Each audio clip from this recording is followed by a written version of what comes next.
Hi, it's me, your mom. Hey kids, go to bed. Bedtime. And it's me, your stepmom. You have more fun at her house. Either way, keep your children away from us. Content warnings are in the episode description. Yeah.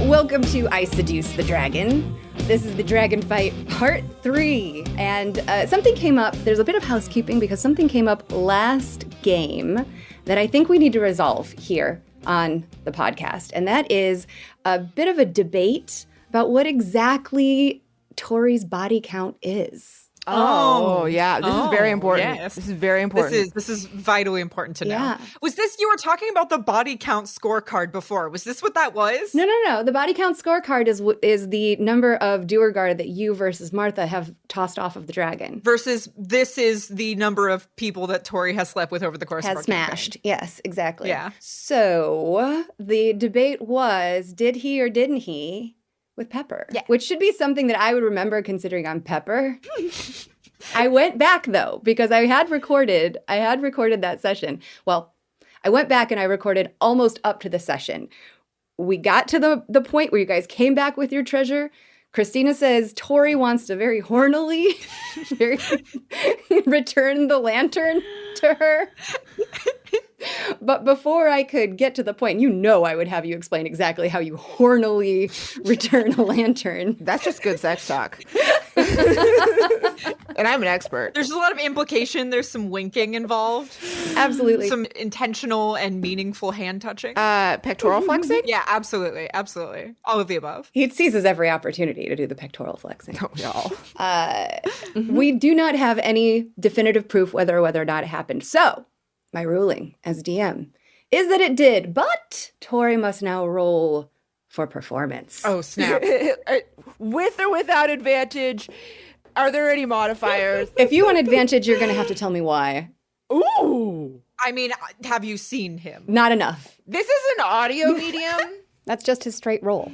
I would argue that the party just successfully brought back a very sentimental item of Pepper's. Yes. They had gone through great hardship to get it. I believe he was still kind of covered in blood at the time, which can be very sexy depending on the situation. Okay. Dana's making a face, but clearly... I'm not sure I would find that sexy either, but... Maybe I'm talking to the wrong crowd. I don't know. I'm not going to kink shame that, but I've got my Red Wings. The question is Pepper into it? Is Pepper into it? Let's see. She's rolling for it. I do feel like I need to at this point say that I am the D&D group's resident asexual, so this is very funny for me. because you are the horniest character. And you play it really well. Horniest character, least horny person in real life. Yes. Yeah. But you're very good at it, I have to say. Oh, thank you. Thank you so much. Being horny comes naturally to you. Aw, thank you. And you put up with and contribute to our general filth. So Happy to be here. Happy to be on the team. As it happens, Pepper is into the bad boy covered in blood look. Hell yeah. So go ahead and roll performance with advantage. Yay. I shouldn't have said anything. 16. With a 16, Pepper will remember you fondly. Nice. Thank God that's settled. Mm-hmm. And then we'll never see her again. Who knows if we're ever going to go back to that town.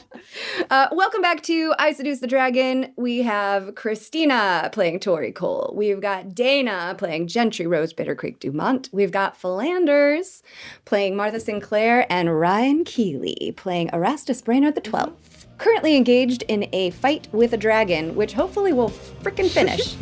Just like Tori did all over Pepper's area.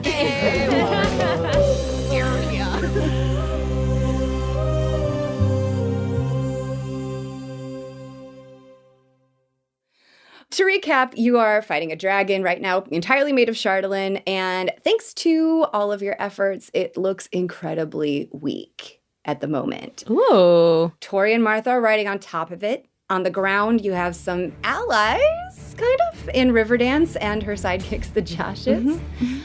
Gentry's fighting an enlarged Duergar in the street, and Erastus is... Sniping. You're sniping. Yes, you're dishing out healing. Yeah, he's doing some healing quite well, yeah. And all around you, this area of town is completely ablaze. So, when we left off, Gentry Rose had just taken a devastating hit from the Duergar she's engaged with. Yeah, I did take a devastating hit. I am down to 1 hit point. It's Tori's turn. Okay. You are astride a flying dragon. I am. I've strapped myself to one of the handholds the Durgar were using to get about, and I am poised with my short bow, and I'm going to once again fire upon the dragon's head. Go for it. That'll be a 27 To hit? to hit. As you fly, you lose a crossbow bolt, and it slips between the scales, and you hear a zap and a pop, and almost like it short circuits, the dragon convulses and is now falling like a stone. Martha, we gotta go. Oh, I'm for the bees. And then I float. See you, Tori. Yeah, I may have wrecked myself because I can't jump off the dragon right now. Who's up next? In hindsight, When it falls to the ground, I'll tell you right now, you're all going to have to make a dexterity saving throw to avoid being crushed. Okay. Ahem. I'm down for that. All of us? Except for Martha. Thank you. I will use my final spell slot to cast Healing Word on Gentry, and then I would like to mirthfully leap as far as I can away. So you go ahead and roll a d4, Ryan. Thank you. And then I would like to mirthfully leap as far as I can from the crashing dragon. When he comes close to the ground, we'll go ahead and let you roll the leap and see how far you get. How far away am I from Tori? Let's call it 20 feet. I'm going to try to run to grab Tori and use my short sword to cut him free because he's tethered to the dragon, I believe, also. Okay, correct. Yeah. that's right. So that we can just float down with my magical cape. You are basically climbing across the scales of this dragon to reach your friend because you can't fly fast enough. You get there, you got to grab him and draw your sword and cut it. So there's a chance that you miss the rope. And then I just stab my best friend and then watch him fall to his death tied to a dragon. I shouldn't have said that. Let's just do a dexterity check. Let's do dexterity DC 10. Okay, this is fine. That's a 6. Wow. Love it. Nice. Great. Awesome. Martha, you deftly climb across the dragon. You secure your friend, your best friend Tori, in one arm. You pull your sword out and you try to hit the rope. Your leverage is terrible. You can't get a good angle to cut it in two. You're fumbling with the rope. I'm just staring at you like, just go. I mean, I have a second attack. Yes, one more. Oh my god, it's a 9. It's a 9. Oh my God. Oh, This is embarrassing now. I blew my load on that dragon. The dragon's falling to the ground, and hanging from it by a little thread is little Tori, and clinging to little Tori is little Martha. But I'm still hanging on to him because I feel like I can at least stop some of the damage by like... Yeah, you've got a lot of armor, and all he's got is devilish good looks. Oh, I just meant by like keeping him out like slightly above the wreckage. I can also float. I have a floating speed of, I think it's 10 feet Oh. because of Erastus. I'm just currently tethered to a dragon, so momentum says I'm going down. Yeah. It'll be fine. Sorry, bestie. You got a minute to think about that while Gentry takes her turn. The Druagar is still technically alive, right? Yes. Okay. I still have my spiritual weapon out. Yes, you do. So I'm going to spiritual weapon him real quick to, I hope, finish him off. It's a 24 to hit. You strike him fiercely with your spiritual weapon, and he goes down. Great. A happy man. Okay. I will dash, and I'll go a solid 60 feet away. towards where I guess Erastus went. Don't. Yeah, I'm clumping. I want to thank you for healing me, so I'm chasing you, saying thank you. Nope. No touching. Thank you, Erastus. No touching. Clumping. You've made a narrow escape because just as you dash out of the way, the dragon crashes down. Martha and Tori roll Constitution saves. Okay. Not a dexterity save. How's that going to work? I jump at the last minute. Yeah. You're tied to a rope. I know. I know. Hey, Christina, don't get mad. I just got a natural 20. Oh my god.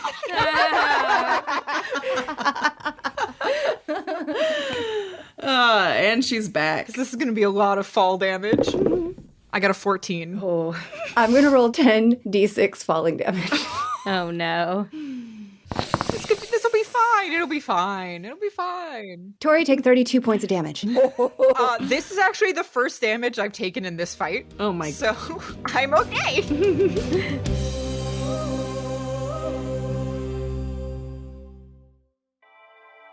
Hi, I'm Don Brody, a comedian with a history degree and the host of the podcast HILF, History I'd Like to Fuck. Each episode, I am joined by a new guest who has brought me a subject from history that they want to know more about. Then I hit the books, I dig deep in the annals, and stimulate. We've covered Frankenstein, Houdini, Joan of Arc, Pompeii, the Salem witch trials, right? Ugh. Join us and find out for yourself that history is a party and everybody's coming.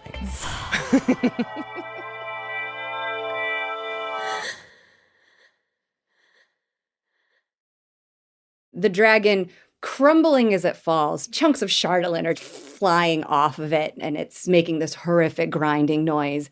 It smashes into the ground and slides down the street. Not crushing Tori, but he definitely takes a lot of shrapnel while he's along for the ride. Yeah. Martha, you're protected by your armor, so you're not taking any damage from this. I'm still holding on to my best friend. Obviously. The dragon slides to a halt, but just before it stops, the rope snaps, and the two of you tumble free. I pick myself up out of the debris of the Charlatan dragon. Are there any remaining Durgar that were inside of it? Yeah. Or are they all dead now? Doesn't take a perception check to see them opening the hatch and evacuating. Okay. Can I snipe him? Sure. I'm going to go Tori, then Erastus, then 2 Duergar, and that will be the order. Tori, you see the Duergar starting to escape. I shout, keep at least one alive, and then I am going to draw my magical short bow again, and I am going to just try and start picking them off. 21 to hit. Ooh, one of them goes down. Do I get my action and my bonus action? Because I would like to crossbow and then crossbow. Yeah, you do. Oh, that's a 10. Well, that sailed wide. You want to try with your extra shot? Yes. Aw, 7. 2 of the other Duergar are going to go invisible. So now you can only see 13. You know I'm gonna try and back up my bestie. And they're running away, right? Yeah. Okay. I'm gonna javelin. Okay. Ooh.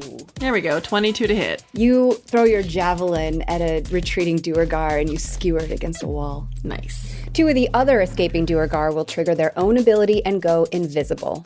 There are now 10 you can see. If they keep turning invisible, this is going to become a problem. So I think that I am going to stow my short bow for now, and I'm going to start running at the closest one I can see. Okay. So I'm just trying to run up on whichever of these guys I can, and then try and grapple them to the ground. Okay.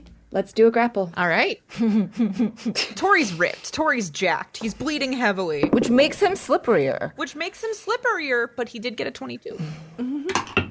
It's an 18 for the Duergar. Oh, ho, ho, ho. You pick up speed, charge at this retreating Duergar, leap cat-like, which is a were-tiger has become second nature. I pounce. You pounce. I do the little, wiggle a little bit as I'm calibrating, and then I pounce at him. Aww. And you got him pinned. I'm going to use a cantrip to acid splash. Oh, yeah. At 2. 2 that are near each other. Okay, dexterity saving throws for those. So let me roll that. Okay. That's a nat 1 and 14. You demolish one of them with your acid. The Duergar that you acid splashed is screaming and melting in front of your eyes. Oh, what a world. What a world. Mm. After that horrifying sight, 2 more Duergar are going invisible. There are now 6 that you can see and 1 pinned by Tori. I'm gonna try something. I'm gonna cast Sending to Sagan. Hey there, Sagan. It's me. It's Gentry Rose, your new Aunt Gentry. Oh, Lord. Auntie Gentry here. Oh, it's 25 words. It's Auntie Gentry. Your dad's cool. Where you at? You go to Bryn Shander? You hear a response. My dad's not cool. Yeah, I'm in Bryn Shander, but don't tell him. All right. So I'll do my, I'll spiritual hits one of the little Druagars that are still running around. Your ethereal wrath knocking into retreating Duergar. That's why they call them knockers. Sounds like one of my old feature dancing shows. It's 19. 19 to hit. Your what's the word I'm looking for? Jugs. Incorporeal jugs. My incorporeal jugs, yeah. Bludgeon the Duergar with a holy fury, and he goes down. Awesome. Are we about ready to get out of here? Are they still running around? There are 5 left. You can see they're all retreating, terrified. I mean, I've got one. You've got one captured, though. I caught one. It's Martha's turn. You could just let them go. I think I'm just going to go recover my javelin because I don't have any other ranged attacks. You use your movement to march up to the Duergar pinned to the wall and get a good grip on that javelin. Pull it out. And his body slides gruesomely to the ground. You got your javelin back. Whee. As you survey your surroundings, there are people helping each other to their feet and assessing the damage. Buildings everywhere are burning. Almost all of them are totally destroyed or partially on fire, except, strangely, for one, it's a bakery. Oh. The baker is out front handing out cookies as a refreshment. The cookies all have the number 7 printed on them. A post-dragon attack refreshment. Yeah, some juice and cookies. I mean, it's like a sandwich after sex. The baker approaches you all and says, "Would you like some cookies? We aren't going to be selling these today." Are they gonna make me jizz my pants? We have to say to the podcast listeners, that's a valid question because every time this has happened before, Jess said the cookies made us nut. He winks at you and says, "If you're lucky." I just snatch up a cookie and shove it in my face. Do you want to roll Constitution to see if you can hide the effects? Why would I want to hide the effects? You know, Can I roll for performance? yes, you can. Yes, you can. I have a +6 with performance. 14! Respectable. Yeah. When you eat the cookie, you suddenly feel warm. Very warm. Hot. Your pulse begins to race, but you, Erastus, are not surprised because you know this feeling. You are suddenly overcome by a thrill that courses through your entire body, and for a moment there is no sight, there is no sound, only sensation. When you come to your senses, you feel stronger, wiser, leveled up. You are now level 7.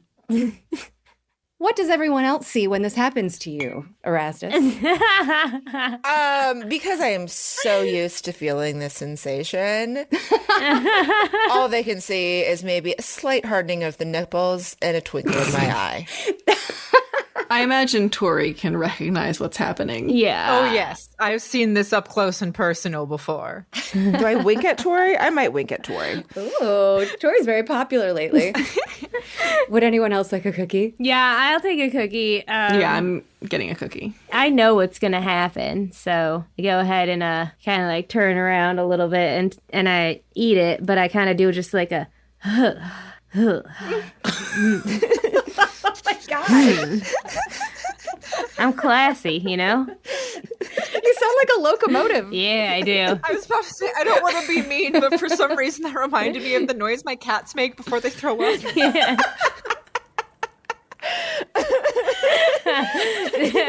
Well, that's why Gentry doesn't really have a lot of girlfriends or partners. One of the reasons.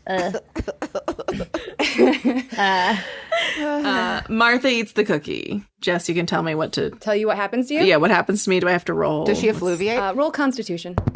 11. You eat the cookie. Not bad. Then you fall to your knees in the street. Oh, no. Oh, goodness. Fall back, flat on your back. You are helpless, completely stunned until the effects wear off. That's a hell of a cookie. And then everyone hears me think, I wonder if I can get another one. I would like to restrain the Durgar so it can't get away. All right, tie him up. How did this episode get so horny? Natural 20. Shut up. I wish I was kidding, but I did in fact roll a natural 20. It is an I Seduce the Dragon tradition that anytime you tie someone up, you roll to see how sexy it is. And it just so happens that Tori always seems to roll really, really well. He's good with rope, what can I say? So yes, this Duergar is in an elegant knot by the time you're done with him. That's not even talking about the ropes. I'm sorry, kill me now. But you know what? He's comfortable somehow. You're just so good at tying rope. Yeah, you don't want to cut off the blood flow. It's very important. Knows the pressure points. Yeah. Yeah. He's careful with his rope bottoms. Yeah. He checks in. Yeah, in fact, with a natural 20, you tie him up and he struggles. And then he's like, oh, actually, this is kind of comfortable. And he gets all settled in. And he's calmer than he was before. Very good. Do you just Shibari swaddle this Duergar? He's in subspace, okay? We're not kink shaming. After the Durgar has learned some things about himself, I will go and I'll retrieve my cookie. Okay. Would you like to roll Constitution? How would you like to react to this happening? Yeah, unlike Martha, I do remember what's going to happen. And I feel like I'm not in really the mood. I'm bloodied. I'm not feeling great. Would I try and restrain myself or would I just nut? I think I'd just nut. I don't try to restrain myself. I'll just eat it. I just shove it in my mouth. Just put it in your mouth. Your motherfucking mouth. We're all grown. We pay taxes.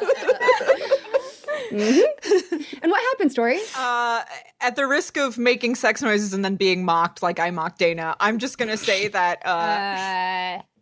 I just say that he lets out a vigorous grunt, and that's about it. I want to hear it. Yeah, I do too. One solid grunt. And what's that sound like? Yeah. Good for us, Tori. You're a voice actor. Oh, God, don't bring that upon me. Dang it. I got the giggles now. Hold on.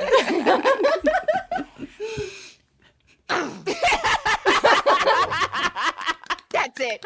That's perfect. Perfect. One solid grunt. That's it. That's actually amazing. Yes. It sounded angry. No notes. Yes. Yeah, of course he's an angry comer. Thank you. Ryan's feedback on that meant everything to me, actually. So thank you. So we've all eaten our cookies. We're all level 7 now. Huzzah! You are indeed. Guys, I'm excited. I got a new thingy. The Aura of Alacrity. Ooh. I now emanate an aura that fills me and my companions with supernatural speed, allowing us to race across a battlefield in formation. Formation? Uh-huh. Like the Blue Angels? Yeah, I was thinking Beyonce, but either one. And in addition, the walking speed of any ally who starts their turn within 5 feet of me increases by 10 feet until the end of that turn.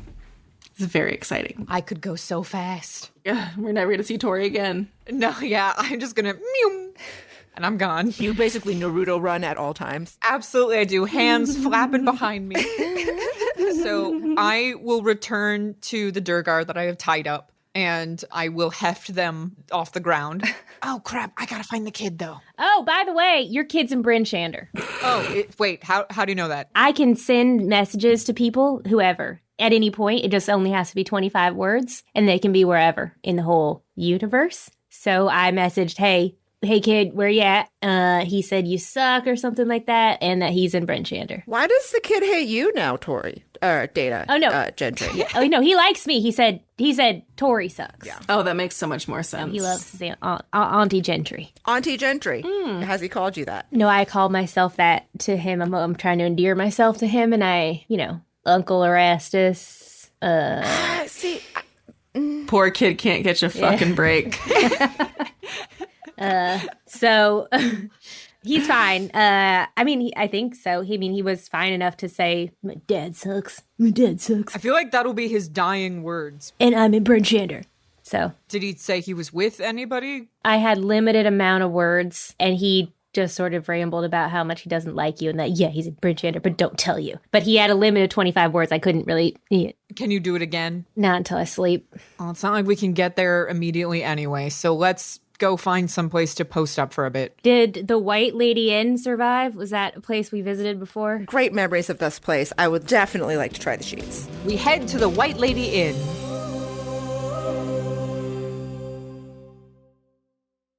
Fine dining. The Search for the Most Mediocre Restaurant in America is a podcast hosted by comedian Michael Ornelas, documenting his hilarious journey to try every national chain restaurant he can find and evaluate whether or not they're the perfectly in the middle 5.00 out of 10 dining experience where bad becomes good. Head over to linktree.com/fine dining podcast and click Bees to enter a giveaway for an all expenses paid trip, to your local Applebee's, the current frontrunner for the most mediocre restaurant in America at 5.02 out of 10. For you and up to 3 of your friends. Enter by May 1st, and the winner will be announced on the May 8th episode of Fine Dining. $50 will be provided for transportation along with a $200 Applebee's gift card. Ooh, that's a good price. You arrive at the White Lady Inn, and it's busy, bustling. The town was just on high alert. They're not really charging for anything right now. They're just sort of handing out drinks to patrons as a means of comfort and support. Oh, hell yeah. I immediately go to the bar, Durgar over my shoulder and all, bleeding profusely. So you approach the bar with a Duergar slung over your shoulder, and there's a man tending bar there. He's very harried, very busy. Ooh. And he's slinging... Harried or Harry? Because Could be both. Erastus could be interested in Harry. ¿Por qué no los dos? Well, since you said that, he's hairy. He's a big, hairy man with very muscled forearms, and he's slinging ale to all the patrons. He turns to you, heedless of the Duergar on your back, and he says, briskly, "What can I get for you, gent?" Many drinks. What does that mean? I don't have time. Here's 2. And he slams 2 beers down in front of you, and he moves the fuck on. Perfect. I start knocking those bad boys back. Great. I'm replenishing fluids. I order a libation, sit down at the bar to drink it, and I pull out my Gossiper's Diary. Oh, yeah. Ooh. I forgot. And this is I'm definitely gonna suffer a curse, but it only lasts an hour, and then I'm gonna do a nap, and it's not like damage, just like makes me sad. I remember the names Jags and Dante, who are the new troop members that my parents hired, who then kidnapped them and are essentially trying to infiltrate to get to me. Okay. So I want to write down Dante. So I would like to know maybe their motivation, something that would point to why they are doing this. For a moment, you lose complete awareness of your surroundings because you're distracted by a thought. And it's almost like your own memory. It's Dante presenting to a woman, his wife, a small pouch containing medicine. She's amazed, and she says, "How did you come by this? Ooh. This is gonna save us." He says, "It doesn't matter. All that matters is our family." And that's all you get. Okay. Now you need to roll a DC 19 charisma save or suffer an insecurity for an hour, a little baby curse. Oh, fuck yeah. I passed it. That is 18 plus 4. So I'm good. I don't take any curse. As you close the book, you feel a tug of guilt, but you shrug it off easily. This isn't the first time you've done spying. I'm going to make my way to the reception area and see if I can secure a room with an ensuite bath. In the midst of a humanitarian crisis? I'm sorry. Cleanliness is next to godliness. And I'm literally standing next to an alleged demigod. Wait, so canonically is acid splash, is that like a AHA or like a BHA or is TCA. I imagine acid splash is part of your like exfoliation routine. Yeah. I mean, there's a reason I'm so liberal with it. That and the oil of slipperiness is like my moisturizer. It's a very magical skincare routine. Mm-hmm. Erastus, you speak to them and they say, look, we're in the middle of a crisis right now. An ensuite bathroom, I just don't think it's possible. Well, if you don't have something with an ensuite bathroom, I do have some friends with me, so I'm happy to take whatever suite you have, your nicest suite, if there's like multiple beds or whatever. That would work as well. And I pass them 2 gold. Great, and roll persuasion. 21. The person is about to tell you no, but as you slide 2 gold pieces towards them, they say, we might have just the spot. But you guys can share, right? Yes. You know what? I'll hook you up with our Imperial Suite. Ah, that sounds magnificent. It's got an ensuite bathroom and a servant's quarters. Perfect. Somebody's getting the servants' quarters. And they hand you a key. Sweet. And can I go get in the bath? Yes. Yes, amid the chaos at the bar, Erastus takes his leave. Yeah. Walks upstairs. The hallways are also chaos. People in here are behaving like refugees. Is there a way to call for room service? Yes, when you get inside, there's a little bell. I'm going to have a bubble bath and a snack. Good for Erastus. The town is burning around you. Priorities, my good DM. Priorities. Great. Here's the thing. I know that I can face any catastrophe better. The fresh blowout. Yes. So yeah, Erastus retires and takes a lovely bath and calls for room service. After I finish chugging my second drink, I would probably see if I can find a way to join him. I'm assuming the rest of the party's still down here. Are you going to bring... Ooh. Tori, when you come up to the room, are you going to have that do-regard with you as I've just gotten out of the bath? I would. I think that I'm feeling very refreshed and we should question the do-regard. The fact that you implied that it was just after you got out of the bath, like first I was like, are you going to seduce them? But second I was like, are you going to waterboard them? Oh, I actually have done that before. Okay. In real life, not in game. Worse? That's more concerning. Ryan, that's more concerning, right?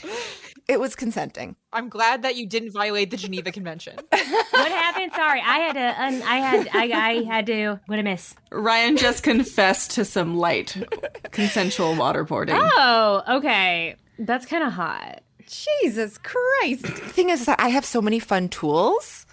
I have like all sorts of supplies and tinker's tools and thieves' tools and woodcarver's tools, which are very, very pokey and sharp. And since do-regard is so perfectly tied up, I feel like we should poke it. I'd have to take a nap first. You can do whatever you're doing. This is Tori and I's time. You can take a nap at the same time. Yeah. Okay. Martha is horrified and goes back downstairs for a drink. Well, hold on. No, wait. Can one of you do that truth thing? I can't until I sleep. I have no spell slots left. All right, I will cast Zone of Truth. Yay. Why you gotta waste a spell slot when I have all sorts of pokey tools? Listen, the spell just makes sure that they're not lying to us. Yeah, it doesn't make them tell you. I cast Zone of Truth. I create a magical zone that guards against deception. So the do-regard has 1 shot to resist your spell. Otherwise, he has to tell the truth. What's the number to beat? 16. I will say that everybody within that 15-foot radius has to make a charisma saving throw, not just the Durgar. Sweet. Are we all in the same bedroom? Did we just get one room? We got a suite. Erastus bribed a man to get us a suite. Yeah, why do you think I smell of honeysuckle and sandalwood? Sounds really nice. Yeah. Okay, well, I have no secrets, so you can Zone of Truth me. I honestly would love for you to know more of me and see me and appreciate me. So, Zone of Truth away. Have at it. I'm going to try and go to sleep, though. The do-regard rolled a 2 and has a -1. So Wow. that's a 1. It has no interest in lying to you at all, evidently. Perfect. Tori got a 12. Oh, Tori's got to tell the truth. 20. 7. 20 not natural. Erastus and Gentry save So, how would you like to question this little guy? I don't care what you want to learn from this Duergar. I'm just here for the torture. Okay. So I'm going to unroll my tools and start. I think we're going to do something pokey under the fingernails. I'm going to set the Durgar down on the floor and crouch next to them as Erastus begins to unravel his tools from, I'm imagining like one of those like rolled up Exactly. fabric. Yeah. Yep. He starts unraveling his various implements of torture. And I say, hey guy, listen, he's gonna do whatever he wants to you regardless of what happens. But the quicker you tell us everything we want to know, the quicker it stops. I walk over to the fireplace and start heating the end of my pokey item. So how about you tell us everything that you know about what's his face? It starts with a Z. Hold on, I'm going through my notes. Zadorak. Zatarans? Zadorak. Zatarans. Spice it up. Zatarans. Zardarak. Zardarak. Zardarak. Yeah, I think We'll get there eventually. Gentry Rose is saying this like from her bed that she's trying to just like sleep in because I have 19 out of 54 hit points. So we're tired. Okay, what do you want to know? Everything. Who is he? Why did he want to make a Shardolin dragon to destroy the 10 towns? Are there more Shardolin dragons? Yeah. He's our leader. He's What does he look like? he's old and Does he look like you? Is he a Durgar? yes. Start from the beginning. So the night fell up here, and Zardarak summoned us, and he said that Deep Duera, our god, told him that now is our moment to seize control of the surface. And so for 2 years, we've been collecting Shardolin. It has become Zardarak's single obsession, and we made a dragon out of it. It was supposed to destroy everything. Was pretty fragile, turns out. All right, and now Gentry's intrigued, I guess, and she's like, well, where were you making it at? Where's your headquarters that you're doing this at? Was it Dugan's Hole? It looked like it was Dugan's Hole. He's resisting. He doesn't want to tell you. Go for it, Erastus. I'm sorry, I'm just going to slide a needle under his fingernail. There's a fortress. There's a fortress. Where's the fortress? Do you have a map? Gentry gets her map out. He shows you exactly where it is, and it is in the mountains to the south. The fortress is there. Tell me how to get in. And I slam another needle under his nails. Is your fortress built as well as your dragon? Good question. I do high five Martha. Besties. Oh, you can probably get in through the chute. The chute? The chute the dragon came out of. Tell me how to defeat you and all of your people. What is your weakness? What is your kryptonite? I can't believe you went from torture to genocide that quickly.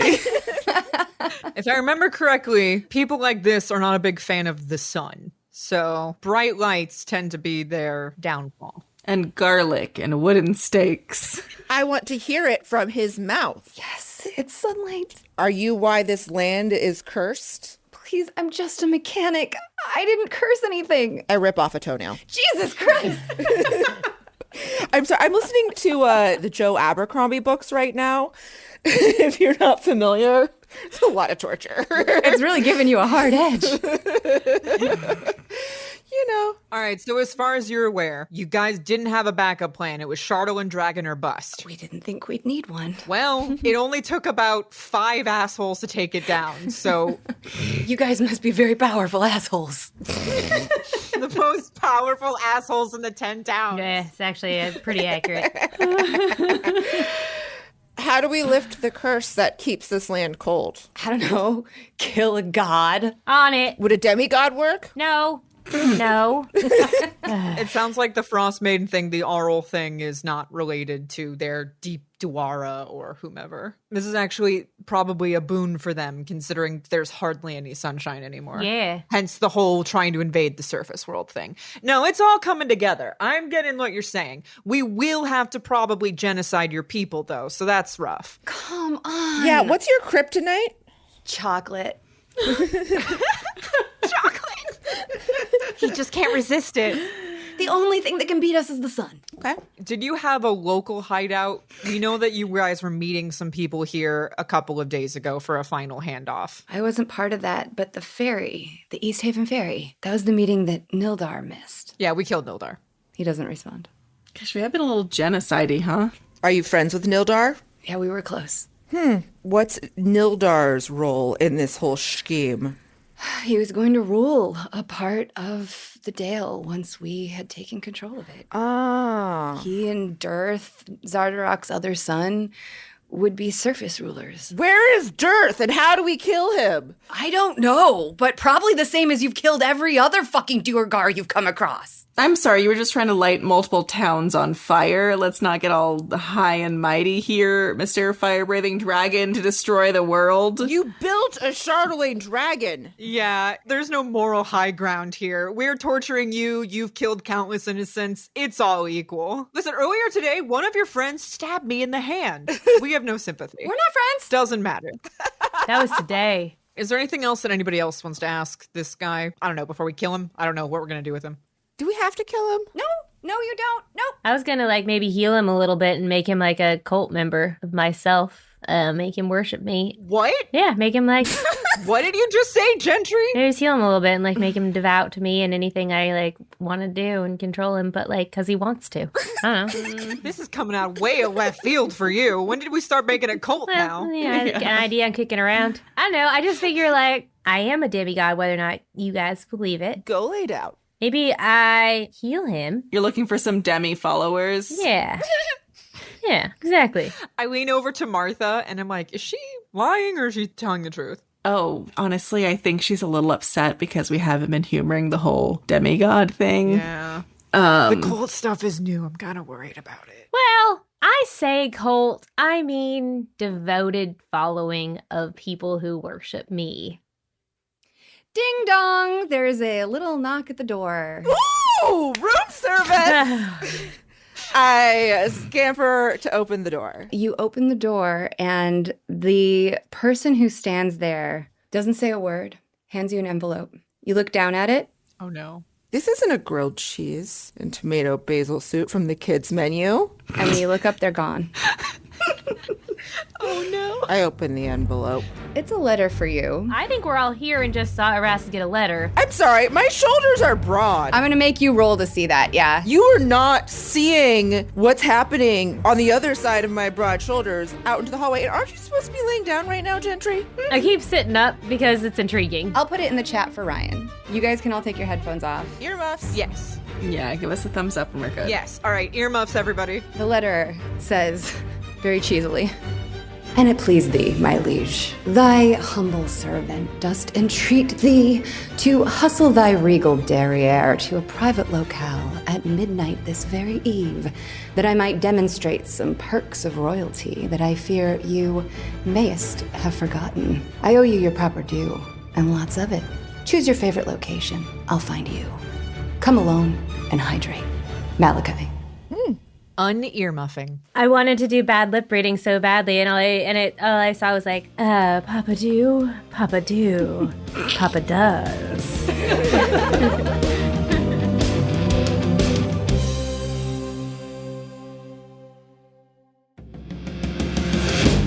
Thank you so much for listening to this episode of I Seduce the Dragon. The next episode will be out in 2 weeks. If you cannot wait, head over to patreon.com to join for early and ad-free episodes. All links will be in our bio and show notes. And if you just can't get enough of my semi-dulcet tones, on May 8th, head on over to HILF, which is History I'd Like to Fuck, to hear me learn about the bandit Jesse James.